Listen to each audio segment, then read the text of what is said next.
Let's go. Kevin Durant's Phoenix Suns home debut finally happened 3 weeks too late.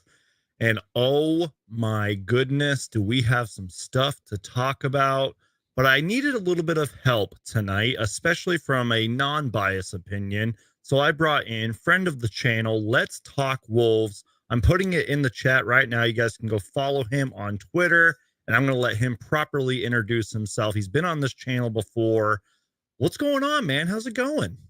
Not too bad. Another loss. At least the last one I was on here for, they won. So, it's a lot better than they were on a 4-game winning streak. Yep. So I guess like things are on the up and up. I guess I can't be too mad. It was going to end at some point.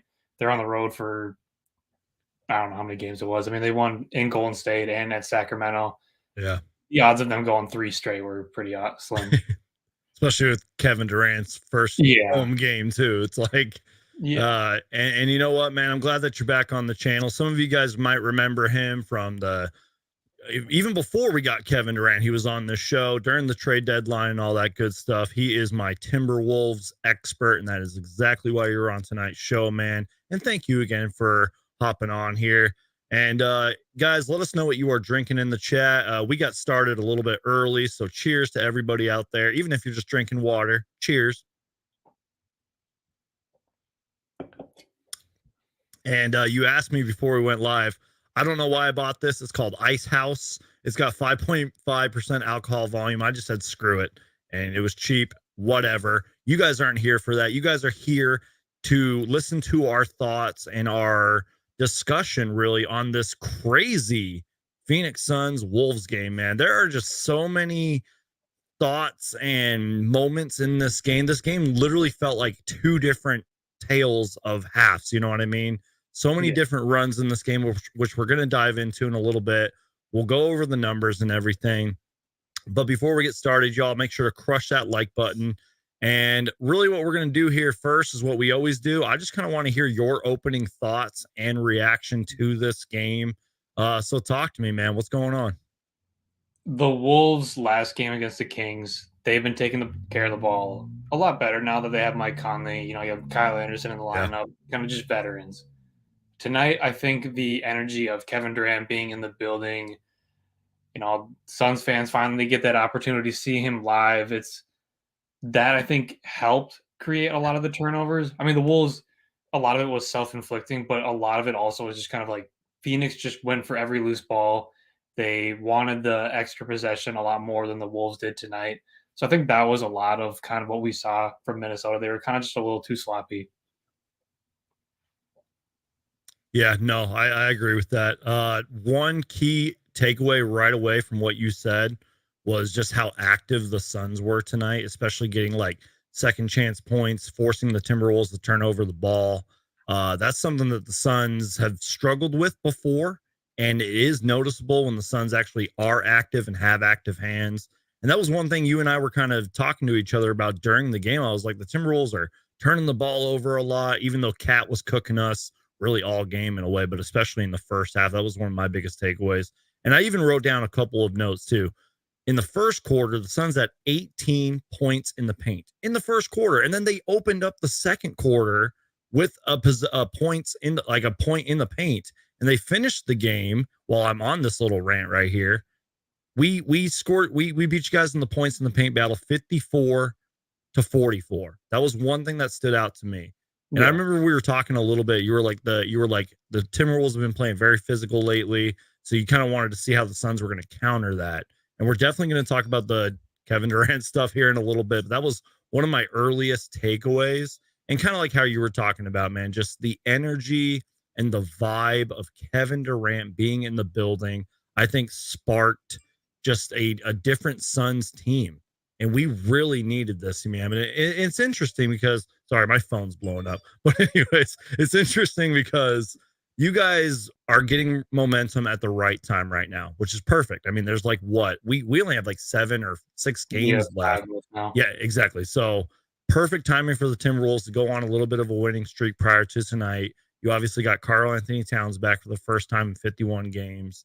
We're definitely going to talk about your boy Kyle Anderson later. He's been fantastic for you guys. But also at the same time, the Suns are kind of finding momentum. Even though we've struggled and we've lost a decent amount of games, we've won a few, or I think three in a row now. And it's like we're starting to click and win at the same time. And fingers crossed, I'm praying to the NBA gods that we just stay healthy headed into the NBA playoffs. And I'm really excited about that. It's like it wouldn't surprise me if we both meet in the NBA playoffs. Like I don't know how that's going to happen. One game, one round at a time. I don't really know where I'm going with this, but you guys are clicking right now. You have all the momentum, and it should be pretty exciting for you, man. Yeah, and I'm actually kind of curious to see where they kind of end up, and I'm sure we'll kind of get to that standings talk later. Yeah. But Oh yeah, we will. Yeah. yeah, I'll probably save some of that for there. But yeah, I agree. Karl Anthony Towns, I felt like he played really well in the first half, and then Yeah. they didn't really go to him in the second half. But a lot of it also was the double team. He had a lot of costly turnovers as well. So, I mean, like he did provide offense, but then he was kind of put in a bad situation and kind of made the mistakes when he was. Real quick, shout out to my guy Aaron, who's been on this channel way before this whole Suns Geek stuff started. He was on the show, I think Kevin Durant's first game too.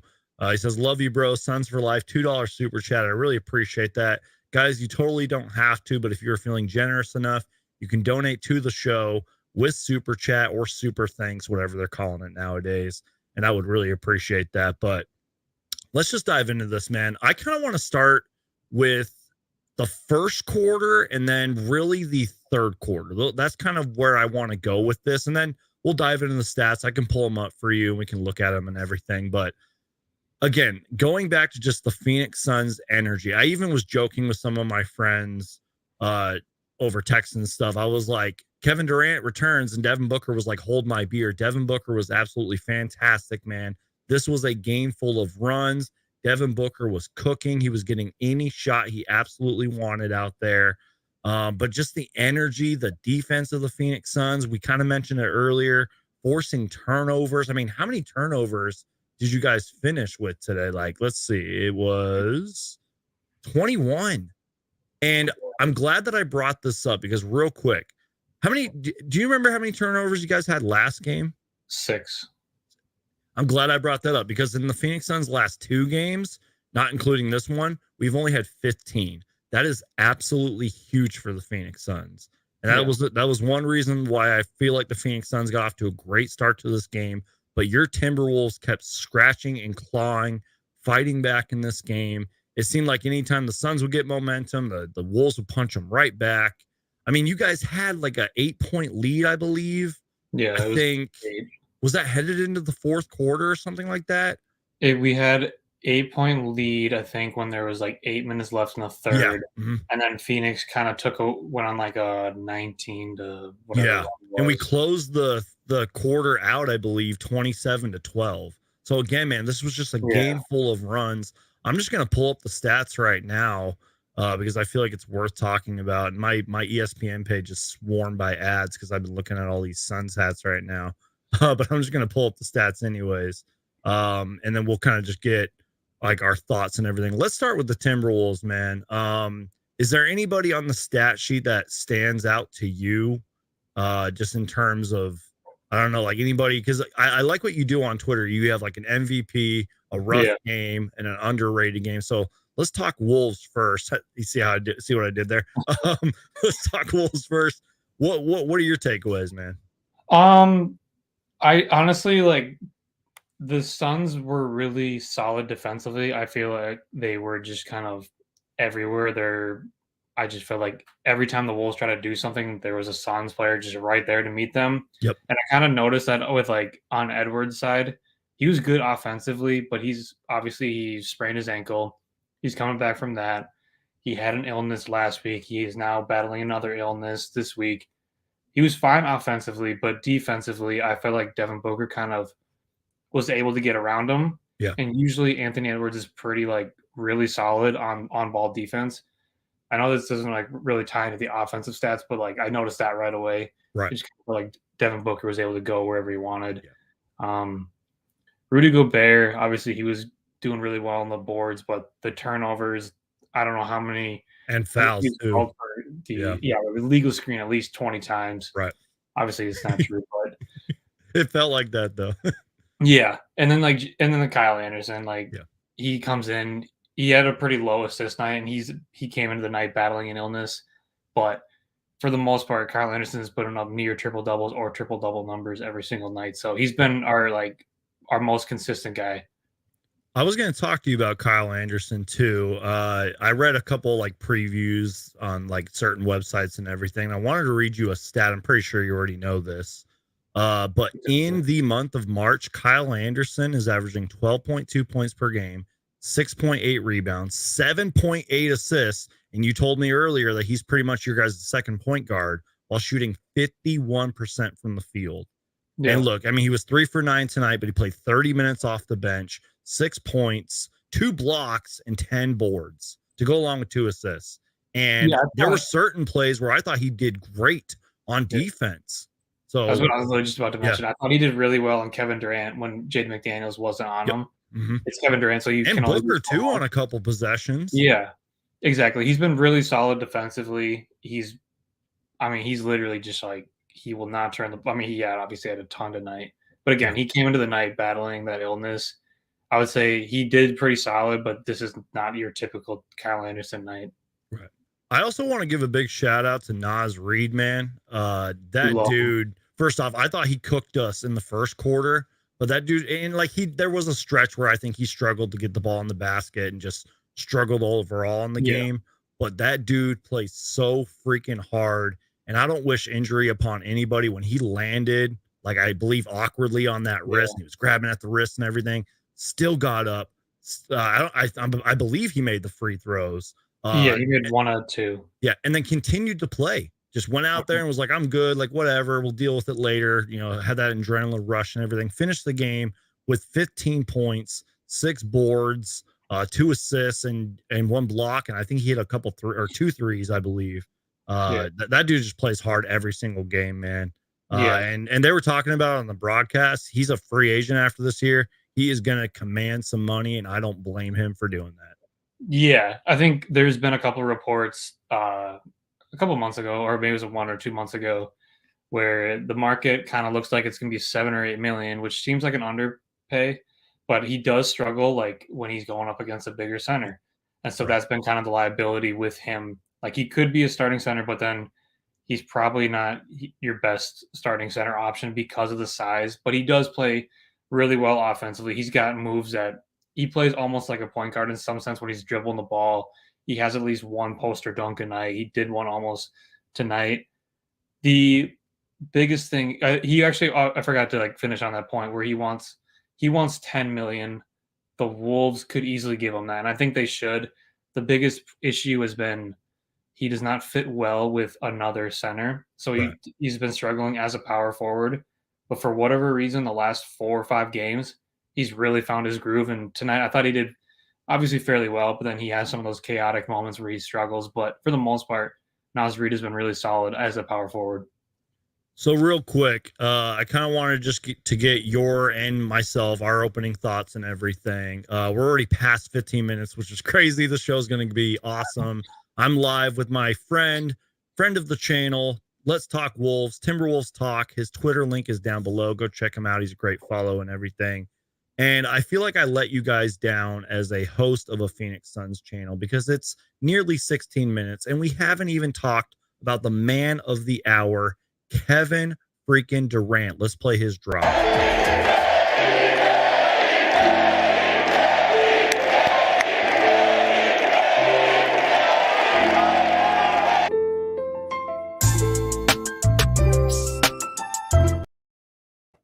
Kevin freaking Durant returns, makes his Phoenix Suns home debut. I'm going to keep repeating that because it was his home debut tonight. And struggled a little bit, but that's okay Jalen. because yeah, because one, Jalen McDaniels locked him down. I can't wait to hear your thoughts on that, by the way.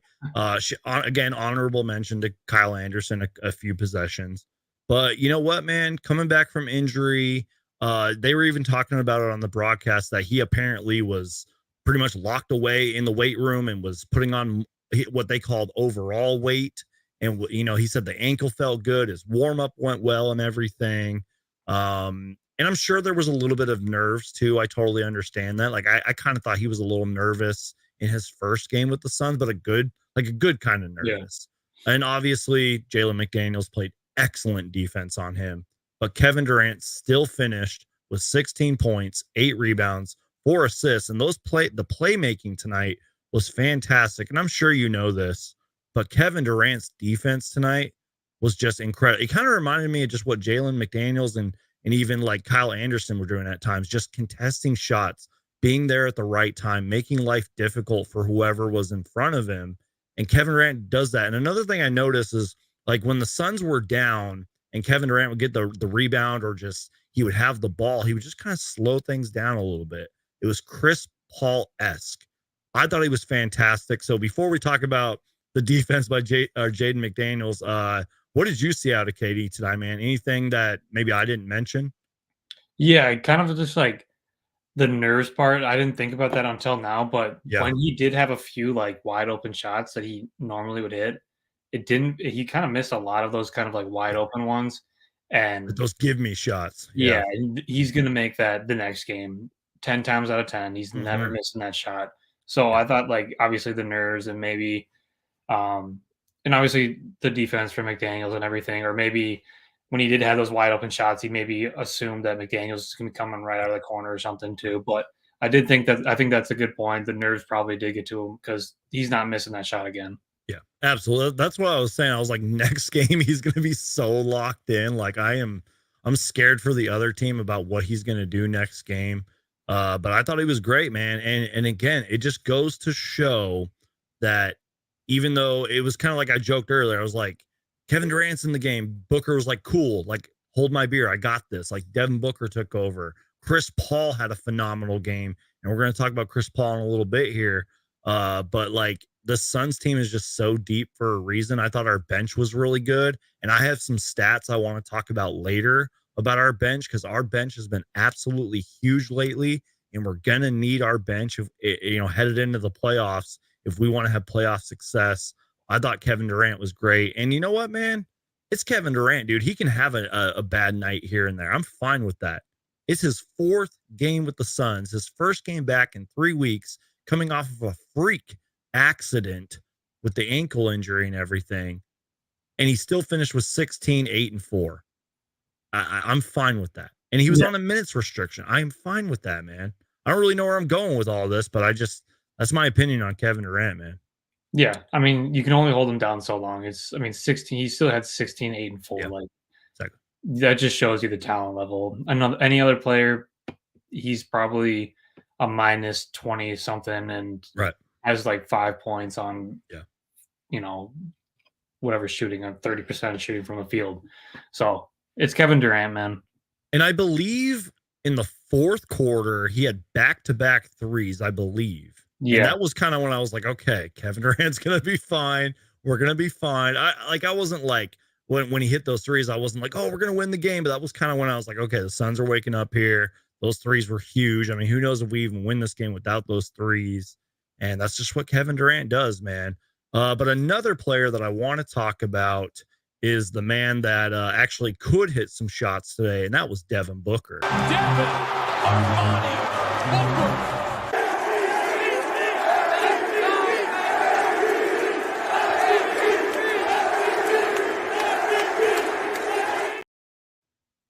Devin freaking Booker, 36 minutes tonight, 8 for 18 from the field, went to the free throw line 12 times, or excuse me, 15 times, hit 12 of them. We're going to talk about the free throws later because I do mm, kind of want to get your opinion on just the officiating, like in this game and overall as a league. I probably should have told you that earlier, but finished with 29 points, 5 assists, 4 steals, 3 turnovers, and 4 fouls. Again, we're going to have probably a long conversation about the officiating later. At least I want to hear your take on it because it's been, yeah, yeah, we'll dive into that later. But, and you know what, man, I'm going to cheat here a little bit. I kind of want to give Devin Booker 2 extra points because there was one play where he kind of blew past Nikhil Walker Alexander and was a little bit patient with it and flipped it up in the air and just Yeah, kind of I know what you're rolled out. talking about. I was I like, thought he should have that gone up should for the layup or I I was just gonna say, I swear to God, Booker looked at the rim like, what the hell, man? Like, he was incredible though. Beyond that, just he was getting whatever he wanted out there, just absolutely took over. I think he was hyped that Kevin Durant was back. And again, man, just doing anything and everything he could out there. He was incredible. Did you see anything from Booker out there that I maybe failed to mention? I just kinda thought he just kinda controlled the entire game, Yeah, that's just a good on way to both put it. sides. Yeah, Yeah. it really just kinda felt like whatever was happening momentum-wise, Devin Booker was at the front of it. Yep.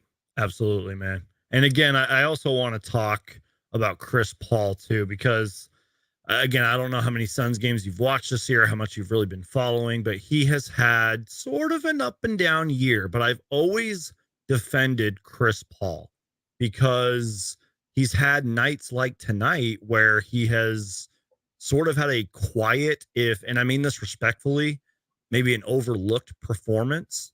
And tonight he was great. He hit some big shots when we needed him.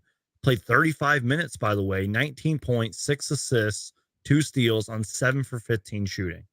And obviously, having Kevin Durant out there is going to open up so much space and opportunities. And that was what I saw a lot of from Chris Paul tonight.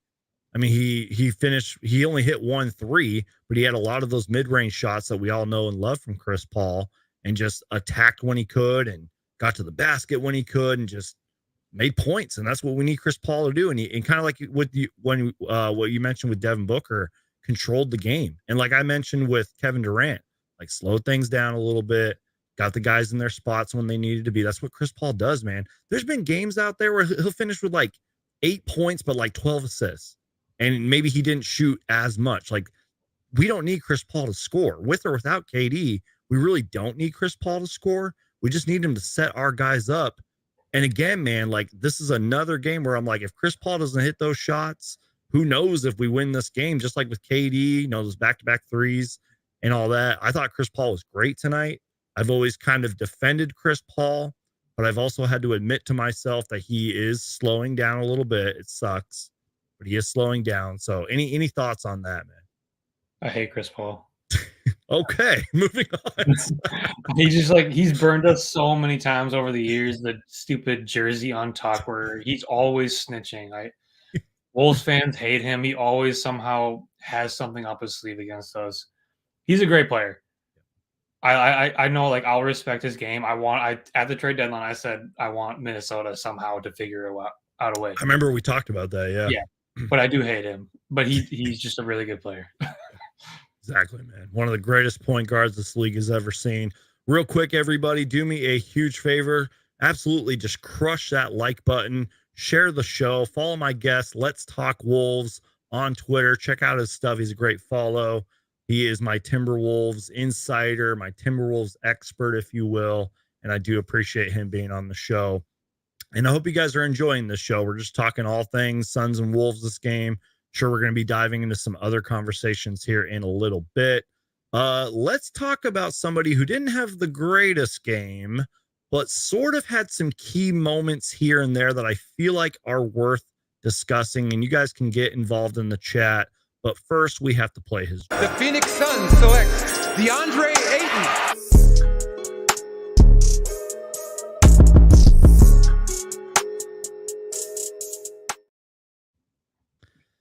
Oh boy, DeAndre Ayton.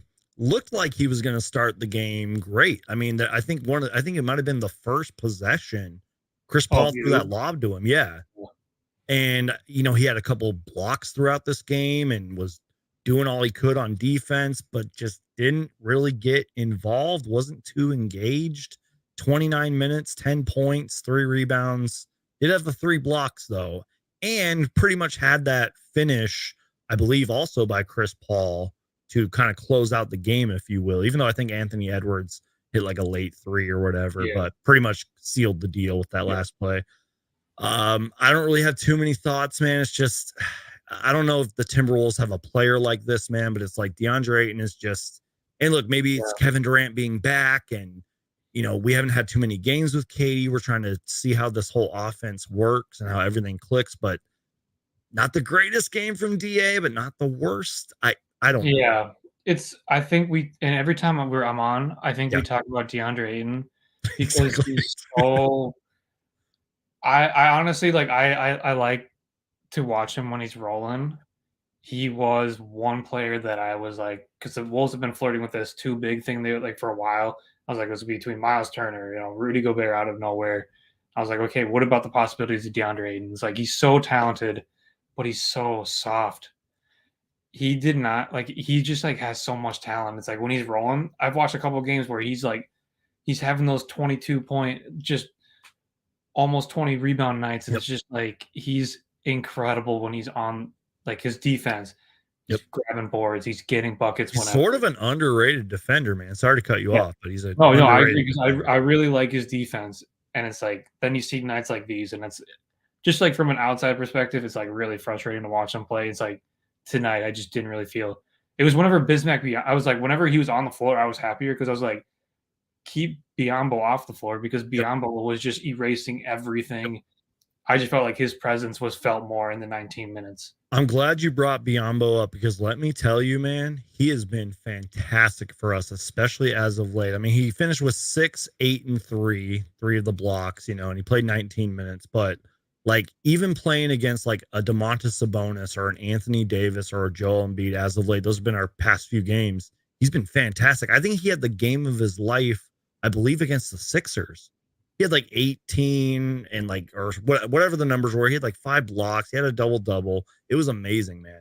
And he has been huge for us. And even in just games like this, just taking minutes off of Aiton, blocking shots out there, grabbing boards, playing physical defense, just trying to be a big body out there. Also pretty experienced for I believe he's only 30 years old. He's been great for us. So I'm glad that you brought that up. Yeah, he's solid. Also honorable mention to campaign real quick. 11 points in 13 minutes, 5 for 10 shooting. And there was one period where I believe might have been third quarter ish, maybe fourth quarter, where he was just driving to the rim, hitting a three here and there. He was excellent tonight, man. It's so demoralizing because his shot is so ugly too. I don't know how he gets that thing to go, but he He does it does. every time to the Wolves too. I think we talked about that. Like the first game, he had like 20 something on us. It was like he's another one of the guys I don't want to watch anymore. So real quick, we're just gonna go over the team stats. Let me just look over some number, and I sort of referenced the points in the paint here. But both teams shot lights out. I mean, 44% for your Wolves, 41% for the Suns. Ooh, here's the thing we can talk about. You guys hit 12 threes tonight, although it was 35 attempts. We only made or excuse me, 6 threes. I apologize. 6 threes. That's not going to be a reoccurring thing for the Suns each and every single night. I talked about this last game and so many other past live shows. I'm like, eventually the three ball is going to start falling for the Phoenix Suns, and we are going to be tough to stop, even without KD, with or without KD. When that three ball starts going down, man, we're going to be tough to stop. So I mean, before we really talk about the officiating and all Yeah. that, does anything really stand out to you in terms of this like box score and team stats? I mean, Yeah, I actually was gonna mention like I didn't realize that you guys took only 6 threes or made 6 threes, sorry. yeah, Um Beginning of the year, the biggest issue with the Wolves is they gave up too many threes because they're playing two centers and they couldn't figure out which coverage they were in because they both like Cap likes to play the high wall and Rudy plays drop. And so I was kind of wondering how that would work with the Suns. But then I was thinking that the Suns are now like the kings of the mid range. And the last time, I mean, even the Kings game, the players struggled when they got inside the paint or when they went to the mid range. And Klay Thompson talked about that when they play the Warriors, how like he couldn't get anything off in the mid range because of the Wolves' length. yep. I was thinking like, okay, maybe this will be a good matchup because they might struggle in that. So I was kind of curious, and it kind of obviously now it shows like 6 for 20. Like you guys did not, you guys just went to the mid range, you went to the line, you went to the paint. So that's actually pretty interesting to me. Yeah, absolutely, man. And I told you I was a little nervous because I was like, if DeAndre Ayton got into foul trouble, and let's say Busy didn't really have the impact that he did tonight. And I told you I was like, we are terrible at guarding the three, especially on closeout threes in the corner and all that. We are terrible at guarding the three. So I mean, 12 threes is 12 threes, but I mean, I'll take it, I guess. Um, Yeah. I thought I didn't really like focus in too much on that. And overall, I thought our defense was pretty good, despite like what Anthony Edwards was doing out there. I mean, Carl Anthony Towns, those guys are going to get their points. That's what they do. And by the way, I don't know about you. I feel like we haven't really talked about it much, but I thought Anthony Edwards was really good in this game. Had some key moments here and there, hit some big shots. I mean, he didn't seem like he wanted the game to end. He finished with 31 and 6, I believe. Hit Yeah. three threes. Before we move on, did you see anything out of Anthony Edwards tonight? I mean, you can't understate what he's done for the Wolves. I Yeah, mean, Cat's been out this whole year. He's gonna play no matter what. So, like, when I saw he was on the thing with the sickness, I was like, okay, maybe he probably won't play because it was such a late ad. yeah, But it's like he's gonna play no matter what. He's been yep. trying to play even with a bad ankle.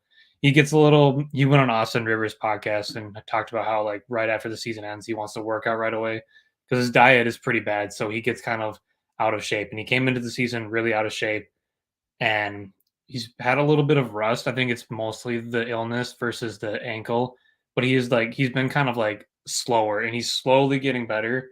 And Right. tonight was kind of his breakout offensive game, I thought, because I mean the Warriors game he was awful. The Kings he got a little bit better, and tonight he was a lot better.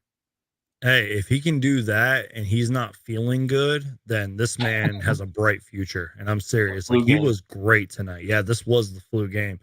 I'm hoping and praying that none of the Wolves got our Phoenix Suns sick. That's what I And was gonna say. Like you might get a bunch of guys on the illness report because we've been I just struggling with it all week. I hope not, man. And thank goodness it wasn't COVID related illnesses. Yeah, But I hope everyone's okay and everyone feels better. But again, I thought that Anthony Edwards was great tonight, man. And again, big shout out to Kyle Anderson and Nas Reed. And again, I thought that Carl Anthony Towns cooked us. And I hope I didn't pronounce his name wrong earlier, but Jaden McDaniels. yeah, that'll get I hope I Wolves got fans that right. mad. With the excellent defense. Um, but yeah, man.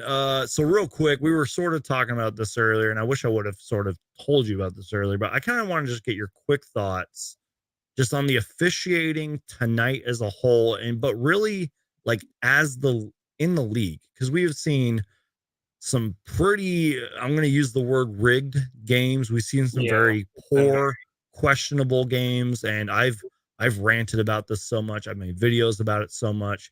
And my friend Reliable Rants, another YouTuber content creator, sort of made a good point. He's like, everyone can kind of say that about their own team, but the Suns have been on the bad side of the whistle a lot. And if you go back and look at the Lakers game from just, recently, it was pretty clear. I mean, the Suns were getting some pretty bad whistles. It just seemed like you literally breathe or barely touch a guy and it's a foul. So what did you think of the officiating tonight? Do you have any thoughts on it as, in the league currently and what's going on? I mean, we saw the incredible Fred Van Vliet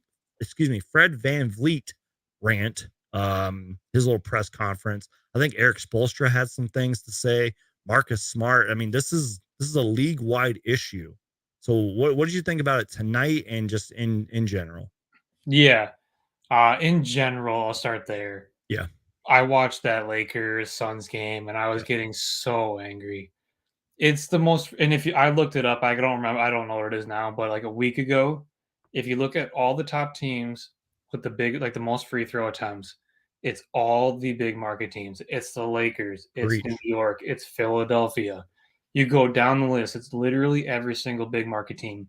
Austin Reeves is fine. He's solid. He's not getting He to the plays line. hard. Yeah, he's not getting to the line 20 times. There's no reason for that. Anthony Edwards, he does most of his damage driving to the hoop, and he gets maybe 4 free throws a night. There's some nights where he gets 0, but he's driving to the rim every single night. And it's frustrating because it's like there is such an agenda.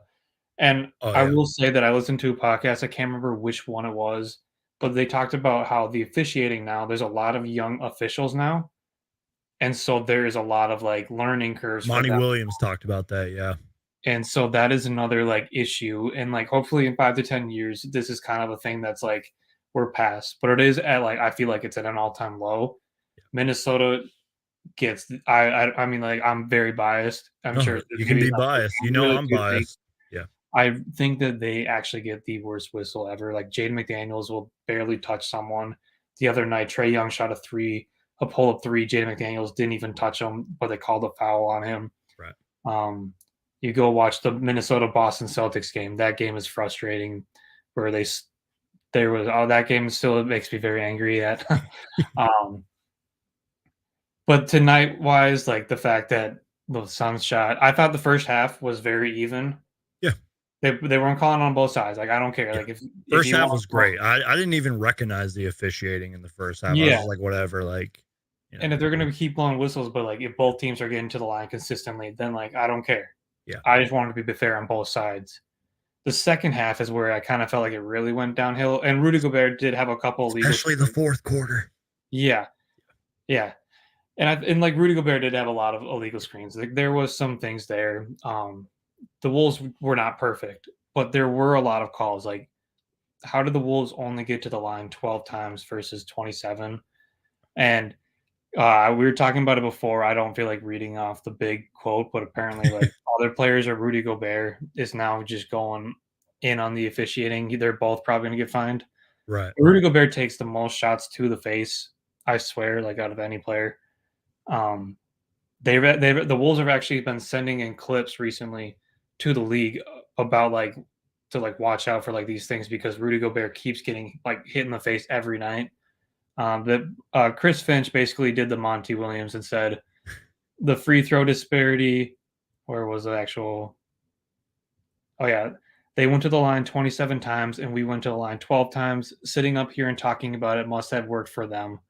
So Rudy Gobert has this very lengthy quote. I'm sure there's other players, but it's been getting really bad for Minnesota wise and just the league in general. Yeah. No, I'm glad that you gave your opinion on that. And I just feel like it's one of those things because there's some people that have been on this channel that I don't necessarily agree with on the free throw thing, but it is what it Yeah. is. It's good to And that's hear not it the out. reason the Wolves lost. Yeah. I don't want to like Yeah. make it seem Oh, like, yeah. but it is like it definitely did not help the case. Yeah. And again, man, that's why I'm glad you're on this channel because you bring a non-Suns biased opinion, and Yeah. you've seen every Wolves game this season and all that, so you know how it is for the Wolves. I know how it is for the Suns. The Suns do get a very bad whistle too. Yeah.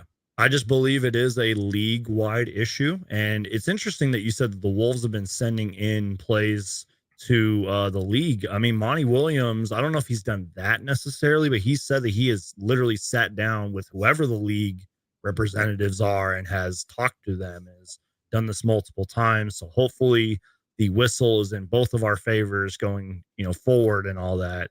But it's good to get kind of a different perspective and an opinion on the Yeah. officiating, but clearly it is an issue because again, man, like I've always said it, like you breathe on a player and it's a foul. It is just, it's frustrating for me, man, because I mean I'm a little older than you, but like I go back to those days like in the 80s and the 90s, just the physical and if you've even played basketball, dude, basketball's Yeah. physical. Like you cannot touch a player in No one today's wants to league watch without that many free throws. and you said it. You said something like Anthony Edwards like drives to the rim and he tries to draw the foul, and they don't call it. And Booker does the same thing, but like Austin Reeves can do it. Yeah. It's just excuse my language. It's bullshit, man. Yeah. I don't get it. There was an earlier clip. I was actually watching I was watching the Bulls Lakers game. I don't know if I could even find it now, but it was basically like a clip. I think Hoop Central and Legion Hoops Yeah. also tweeted out. But I was watching the game and like their free throw like differential from every other team is like I don't know what the statistic was, but it was so much in favor of the Lakers. It was incredible. Yeah. Exactly, man. And you also use the keyword agenda. Devin Booker himself has even talked about that. Oh boy. But again, I do appreciate your opinion and your thoughts on that, man. So what we're going to do now, do you have any questions for me, or did you see any good questions in the chat? I've been trying to keep up with the chat and everything. And by the way, I appreciate everybody that is watching us and listening to us right now. Did you have any questions for me? If not, we can kind of just dive into the standings and then kind of just talk about whatever. Do you have any final thoughts on this game before we look at the standings and everything? Just any final takeaways, numbers, thoughts? No, I mean, like I thought, obviously, both it was a really close game. It was really Yeah. competitive. The Wolves, they're on a 4-game winning streak. I actually do you think you saw them in the beginning of the year? We got absolutely hammered by the Suns earlier this year. Do you see this as a different Wolves team? Just I don't know how much you've gained.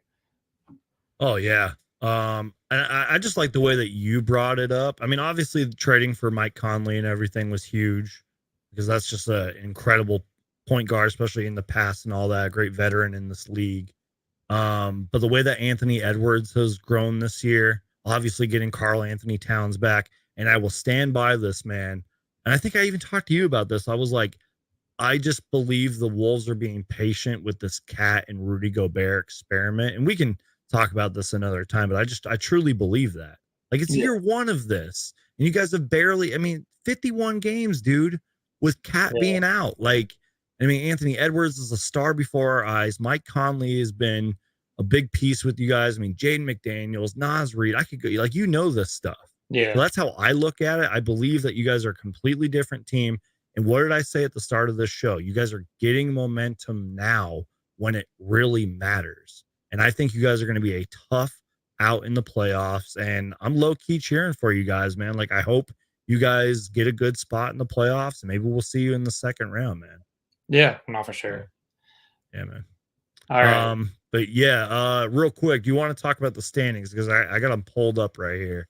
I don't know Yeah. if you can let me know if you need me to zoom in at all, No, but no. I can see perfectly. any thoughts on these standings? Because there wasn't really too much movement tonight. I mean, the Phoenix Suns are still the 4th seed. Uh, were you guys the 6th seed headed into tonight? Because now you guys are the No, 7th seed. we were the 7th because Golden State won last night, and so they have Right. one more game on us. If we were to have won tonight, we would move into 6. But we Yeah. have the tiebreaker on pretty much every single team Yeah. I saw something like except that in the for the broadcast. Pelicans because we're 1-1. We play the last game in the last game of the season, so that's when it would happen. But we have it over the Clippers, we have it over Golden State, we have it over the Lakers. So in that sense, like I'm not worried about it because like we can finish, 500. We're like we can like obviously like if let's just say the Lakers and we go the same record, we'll have the advantage. Or Golden State, we have the tiebreaker over them. So that's at least the nice part about it for the Wolves. The I have a dinner bet with one of my friends that the Wolves would play a better record than the Lakers. So this is kind of making me a little nervous. I know. We play them on Friday. So Awesome. I hope that game's on ESPN. If not, I'm gonna find a way to watch that it's game. on NBA TV. I'll be Let's at that go. game. But That's awesome, man. yeah.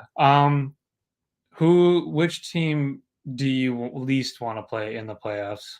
Well, real quick before I answer your great question, because that is a great question. I just wanted to say this, and they sort of talked about this on the broadcast, and I have talked about this almost every live show, especially as of late. These standings are so nuts right now, from 4 to even 12. Even though the Dallas Mavericks are like a disaster, and we could probably spend an hour talking about how bad Yeah, they've been. They lost again tonight, by the way. Shout out to the Sixers who beat them, thank goodness. But yeah, it's insane right now. But to answer your question, and I sort of used my cop out answer on this because I had a similar question last time. the Warriors. You know what? I would say right now, I did you ask me who I don't want to face or who I do want to face? Who you don't? Okay. That changes my answer then. I don't want to face the Warriors because one, they're the reigning champions for a reason. And yes, they have a terrible road record. They haven't even won 10 road games this year. Look at that home record. Clay Thompson is kind of looking Clay like the old Clay esque. They've had some great contributors from some of their younger guys, and Steph Curry is Steph Curry, and they've won what like 4 championships or whatever. Um, they're still the Warriors at the end of the day, even though they're flawed and they have lost a lot of big pieces, especially compared to last year. They've been there and done that before. So I do not want to play the Warriors, especially in the first round. I think that'd be a disaster. What I was trying to go with my because I thought you would ask me who I do want to play. Right now, I'm going to say the Clippers, but the only reason I want to play them right now is just because, unfortunately, due to their injuries. I Yeah, mean, Paul George with that scary injury, by the way, and then Kawhi Leonard, I think I believe he's been out or whatever. And when they're both healthy, they do show flashes that they are an incredible duo. And the Clippers are pretty deep, but like I would probably want to play the Clippers right now. But I'll also say this. I don't think anybody in the West is going to be easy. You know, it's not like we're going to like sweep a team. Yeah, Like this is a completely different Western Conference. If it wasn't, the playoff and play in race wouldn't look the way it does right now. I mean, any team we yeah, even if it's your Timberwolves or even like the Pelicans, like it's probably going to go 6 games. It's going to be nuts, man. for sure. No, I agree with that because I mean, I don't know, like even Denver could go Yeah, 7 against any team because they struggle. Their defense isn't the greatest. I mean, the Warriors are the Warriors, but I mean, if you can get, I think if the Warriors were to somehow get to fourth or higher, I mean, they're not going to get to the third. So if they get to the fourth, yeah, that's the only thing I'd be scared about is just because then they for sure get home court advantage for at least 4. If you get it the other way around, I'm not as worried about it yeah. because of their away record. That's the one thing. And this is a totally biased opinion, but like I believe that even like the Lakers just play harder against us. So I feel like any team we verse in the playoffs, they're going to play like 5 times better than their record shows or their last few games show. Like they just have random guys that just step up and kill us. Not saying the Suns can't do that, especially with KD and all that, but that's what I believe. That's what I've seen. I know you guys are currently the 7th seed. Is there a team that you don't want to play in the playoffs right now? Phoenix. That's good. That's a good answer. Yeah. And we saw a lot of that tonight, but I think it would be a blast. That would be an I incredible think it would be an series. actually really good series. I would Yeah. give the upper hand to Phoenix, but I think it goes 6 or 7. Yeah. Um, I sort of referenced this earlier, man. Dallas is just a complete wreck. I didn't read the full quote, but Kyrie apparently went off yeah. I and the saw just height. the one sentence, but I didn't read the full. That's what I was gonna say. The highlight of that quote I'm quoting this. He actually said that the Dallas Mavericks have been a clusterfuck. He pretty much said that, and Yeah, I don't use that word a lot. That's what he said. And it's not that him and Luca aren't working. It's just like it's a team game. I mean, Luca and Kyrie can't win a game by themselves. It's clearly something's wrong. I don't know if it's coaching. I don't know if it's their defense, but I'm kind of low key praying for their demise because me too. obviously they clearly kicked our ass last year in the playoffs. Utah's come back to reality. They're probably not going to make it, but they still could. And I got to give a lot of credit to the OKC Thunder, who barely won tonight against the Pistons. They've won 38 games, dude. They got Chet Holmgren and a whole bunch of draft picks waiting in the wings. They have a very bright future. And finally, man, we can actually say this for real now. These Sacramento Kings, like the beam team, have snapped their 16-year playoff drought. Do you even remember what you were doing 16 years ago, bro? Like, I No, think I was working at a grocery store. 16 years ago, I don't know. I was like 12 or 11. Exactly, man. Like it has been, even though the Suns were, really bad and had the dark times for like 10 years, we didn't even crack 16 years. You know what I mean? Like, Yeah, it was pretty dark for yeah, us, but yeah, it you was guys like too. 03, 04, and then the next time was like 27-18. Jimmy left, and so I understand Yeah, their pain. So that's why it was kind of funny when the night they could have clinched was against the Wolves, I know. but it's like the two like poverty franchises were going at it. But I'm serious, man. Like they've just been a feel good story. And like, yeah, I'm obviously a Suns fan, but like I like to root for feel good stories and all that. They have like really great vibes. That De'Aaron Fox, DeMontis Sabonis, the Beam. They have like good supporting casts like Kevin Herter, Malik Monk. I could go on and on. They've given us a run for our money every time we've played them this year.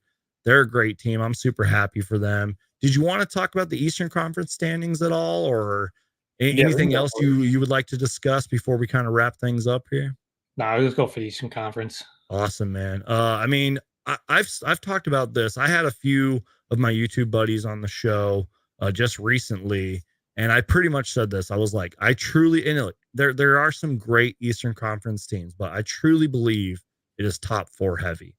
And that might sound like a casual take, but like if you really look at the Eastern Conference, it's the 4 teams that have already clinched. I mean, even though Boston's kind of struggled since the All-Star break, like the Bucks Yeah. are an incredible team. The Celtics, the Sixers, the Cavs, but like I feel like New York can maybe give you a run for their money, although Julius Randle had a really bad injury tonight. Yeah, so Any thoughts on the Eastern Conference? Any like teams that stand out or anything? What do you think in terms of the Eastern Conference? Because if you look at sort of their play in, it's kind of close too, just like the yeah, Western Conference. I think for at least just like big, I think the Eastern Conference and the Western Conference, whoever is the 1 through 10, I think that's set. I Yeah. don't think Dallas is getting in. I don't think Washington is Like there's getting not going in. to be much movement. Yeah. Yeah, but I think there'll be like a few like standing flips. Like obviously like Atlanta and Toronto, they're both like the same record. So you'll see some of those kind of things. Uh, Boston's struggling. They should have one more loss to the Wolves, but the refs gave them that one. The Bucks are probably going to come out of the East. They're so good, and Especially they're if Chris Middleton's healthy. Like, yeah. Drew Holiday dropped 51 tonight. The Cavs are sneaky. I think the second best team is the Sixers right now. Brooklyn, I kind of want to say like don't sleep on Miami, but they've just been so frustrating this year. yeah, I would say the same thing just because it's Miami, but at the same time, Yeah. I wouldn't even be shocked if somehow they didn't make it out of the play-in. Yeah. I agree with you. Like Toronto's been obviously really disappointing this year. Chicago's been super frustrating with all that Atlanta's talent they all have on that team. Just I don't know. yeah. And for Atlanta, one of my biggest pet peeves is that everyone dogs on the Rudy Gobert trade, but the Atlanta Hawks gave up so much for DeJounte Murray, and you could argue they're in a worse position because of, I mean, DeJounte Murray, like the comments you've kind of seen, he does not seem like he's that happy there. But Rudy Gobert, he's said like he likes it so far in Minnesota. He's under contract for a while. Worst case, you still have Anthony Edwards and Jaden McDaniels. You could go multiple avenues with that. You could trade Cat, you could trade Rudy, whatever. The Wolves still have like multiple young guys like that. Where the Hawks, I have no idea where they're going. Like, are they trading John Collins? Especially with the coaching issue they had. And Trae Young is constantly getting coaches fired. And I do think it's him because it's constantly he's the issue over and over and over. And there's a reason he got voted 12th in the Eastern Conference player vote. The players obviously don't think he's that great either. They lost some depth too. Yeah, and like so like they have like they don't really have a young guy other than that Trae Young, DeJounte Murray thing. And I don't know. And DeJounte Murray is going to be an unrestricted free agent, I think, in like a year or two. So it's like, is he going to resign? Or are you going to lose him already for nothing? And you gave up just as much almost as the Wolves. Obviously, the Wolves gave up more, but they gave up more to keep Jaden McDaniels.